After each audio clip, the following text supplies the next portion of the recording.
Next question है synonym का discontent. Discontent का बेसिकली मतलब होता है जब आप किसी से असंतुष्ट होते हैं, मतलब संतुष्ट नहीं होते हैं, असंतोष की भावना है डिससेटिस्फैक्शन। तो इसका जो करेक्ट आंसर होगा ऑप्शन नंबर भी बिल्कुल सेम ही दे रखा है, डिससेटिस्फैक्शन हो जाएगा।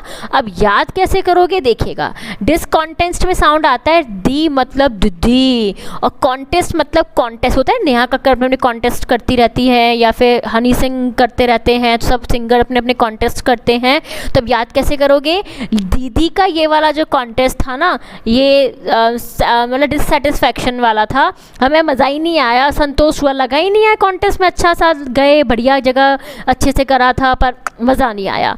तो दीदी का ये जो कॉन्टेस्ट था वो डिससेटिस्फैक्शन से भरा हुआ था, हम बिल्कुल भी उस चीज़ से सेटिस्फाई नहीं हुए थे, मतलब हम जिस लेवल का सोचे थे उस लेवल का था ही नहीं।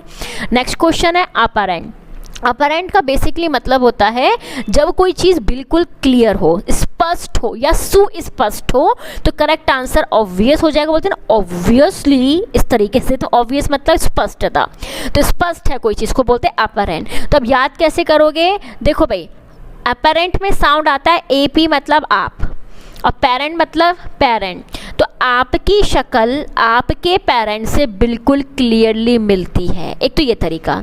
दूसरा, आपके पेरेंट्स आपके करियर को लेकर बिल्कुल स्पष्ट हैं, बिल्कुल क्लियर है, ठीक है। ऐसी भी क्योंकि पेरेंट्स को पता होता है कि मुझे मेरे बच्चे को किस लाइन में डालना है, तो आपके पेरेंट्स आपके करियर को लेकर बिल्कुल क्लियर है, या फिर आपके पेरेंट्स आपको लेकर भी बिल्कुल क्लियर है, क्योंकि हर माँ बाप को पता होता है उसका बच्चा कितना निकम्मा नालायक है या कितना इंटेलिजेंट है।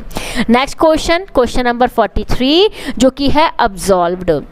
अब्सॉल्व का मतलब क्या होता है, इसका मतलब बेसिकली होता है किसी को माफ़ कर देना, अपोलोजाइज कर देना, मतलब माफ़ी दे देना। तो अब्सॉल्व का मतलब होगा पार्डन, बोलते हैं ना पार्डन प्लीज़। वैसे बेसिकली जब फ़ोन पे अपन बोलते हैं ना पार्डन, तो उसका मतलब है हमने आपकी आवाज़ अच्छे से नहीं समझ में आई, मेरे को सुनने में नहीं आई, कोई इशू हो गया, नेटवर्क इशू कुछ भी, तो आप कृपया करके उस चीज़ को वापस रिपीट कर देंगे, तो उसको बोलते हैं पार्डन प्लीज़, राइट। तो उसको बोलते हैं पार्डन, और पार्डन का एक और मतलब होता है क्षमा कर देना, तो यहाँ पे क्षमा से है।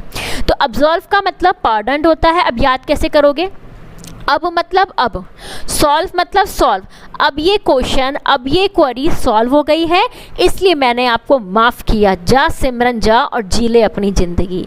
तो अब सॉल्व होने से प्रॉब्लम, हमने सामने वाले व्यक्ति को माफ़ किया, रे हमारा दिल तो है ही वैसे ही बहुत बड़ा, माफ़ तो हम सबको आए यूं ही कर देते हैं। Next question, question number 44। Question number 44 है डेसोलेट। डेसोलेट का मतलब बेसिकली क्या होता है, मतलब ऐसे बोल सकते हैं, डेसोलेट का मतलब है ब्लीक करना, ठीक है। अब या फिर ब्लीक को आप ऐसे बोल सकते हैं उदास। डेसोलेट का मतलब उदासी भी होता है, सैडनेस भी होती है। अब याद कैसे करोगे, डेसोलेट में साउंड आता है द मतलब दीदी, और सोल मतलब सोल, वो वाली आत्मा वाली सोल।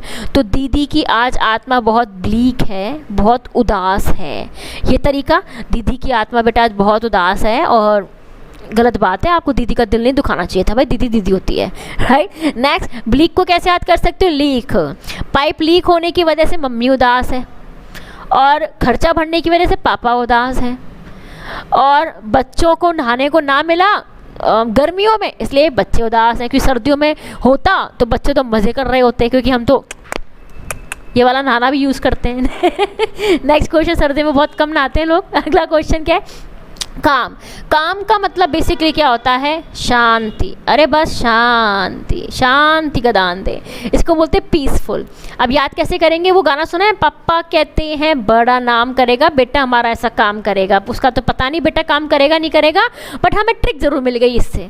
काम साउंड्स लाइक काम, तो पापा कहते हैं जब भी काम करो ना शांति से करो, पीसफुली, चका चका चका चका, पकड़ पकड़ पकड़ पकड़ मत लगे रहो, शांति से काम किया करो, शांति से, इस तरीके से, समझ में आया, इस तरीके से आप याद कर सकते हैं। नेक्स्ट क्वेश्चन है क्वेश्चन नंबर 46, 4 और 6, नहीं ज़्यादा हो गया 46, खैर आगे मूव करते हैं।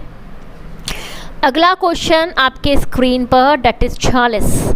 कंग्रेचुलेशन, 46 क्वेश्चन किए हैं, ये अपने में बहुत बड़ी डील है। और कंप्यूटर मास्टर जी पता नहीं क्यों लेट हो रहे हैं, अपने आप ही ऑटोमेटिकली मन मर्जी है अपने आप, चलो कोई बात नहीं, स्लाइड को मूव करते हैं। अगला क्वेश्चन आने वाला है आ गया, वेरी गुड, मैं हटाने वाली थी। कैंडिड 46।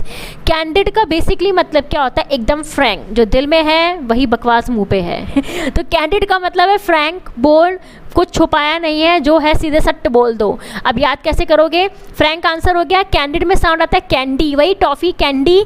और एक नेबर ने, मतलब एक पड़ोसी ने अपने पड़ोसी की बच्ची को कैंडी खिलाई और बोला, बेटा घर में क्या चल रहा है? सॉरी खबर, बच्ची ने कैंडी खाते खाते चक्कर चक्कर चक्कर, मेरे पापा वहाँ पे घूमने गए थे, मम्मी ने ऐसे ऐसे पापा को बोला, पापा ने मम्मी को ऐसे ऐसे बोला। सारी जो होती है ना, जो हम बचा के रखते नहीं चाहते कि घर से बाहर निकले, वो सब बच्चे कैंडी के चक्कर में खप खप खप खप सारा फ्रैंकली बोल देते हैं। तो कैंडी के चक्कर में उस बच्ची ने पापा मम्मी, घर वाले, दादा दादी सबकी पोल पट्टियाँ खोल दी।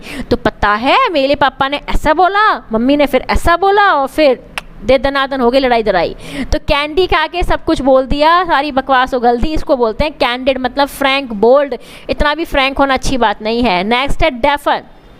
डेफर का मतलब क्या होता है? किसी काम को देर से करना, प्रोक्रेस्टिनेट कर देना, देरी कर देना, या फिर डिटेन कर देना। डिटेन का मतलब भी देरी करना होता है। अब याद कैसे करोगे? तो correct answer option number A हो गया। डेफर में साउंड आता है डेफर, साउंड्स लाइक डफर। और जितने भी डफर हैं वो सारे व्यक्ति काम को देरी से करते हैं, डिले कर करके करते हैं। नेक्स्ट क्वेश्चन, क्वेश्चन नंबर 48, मतलब 4 और 8। डेडिकेशन। और डेडिकेशन का बेसिकली मतलब होता है समर्पित, पूर्णतः समर्पित। आप किसी चीज़ को लेकर बहुत ज़्यादा डेडिकेटेड हैं, समर्पित हैं, चाहे कुछ भी हो जाए, ये काम करना है करना है करना है, मतलब करना है, इसको बोलते हैं डेडिकेशन। जैसे आपकी डेडिकेशन है, मैम चाहे आसमान फट जाए या ज़मीन फट जाए या ज़मीन निगल जाए, हम आपकी वीडियोस लेंगे और सारी की सारी वोकैबुलरी याद करेंगे, पूरी ग्रामर पढ़ेंगे, इस तरीके से इसको बोलते हैं डेडिकेशन।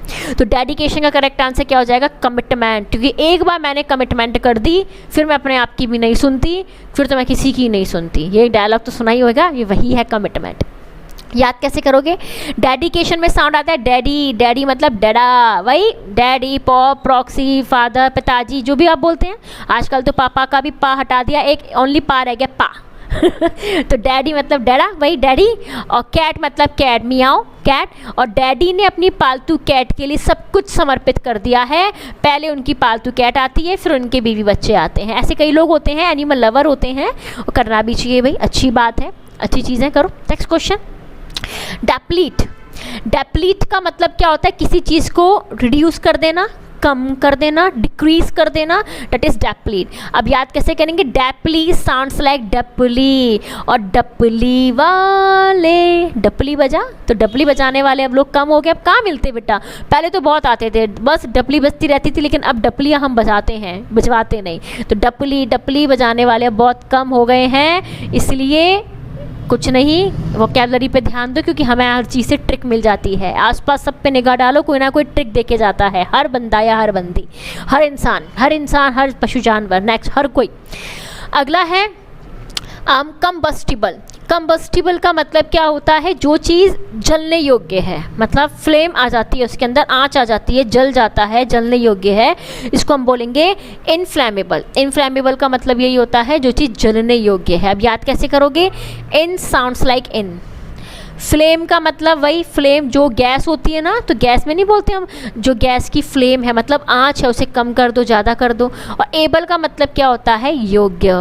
तो इन गैसों का जो फ्लेम है वो जलने योग्य है, इस तरीके से याद कर सकते हैं इनफ्लेमेबल। और एक कंबस्टिबल को भी याद करवा सकते हो, कम बस। बस बस मतलब बस स्टॉप पे, तो बस्ती से याद कर सकते हो, बस्ती। ये बस्ती इन लोगों ने क्या कर दी? जला दी, ऐसे भी याद कर सकते हो।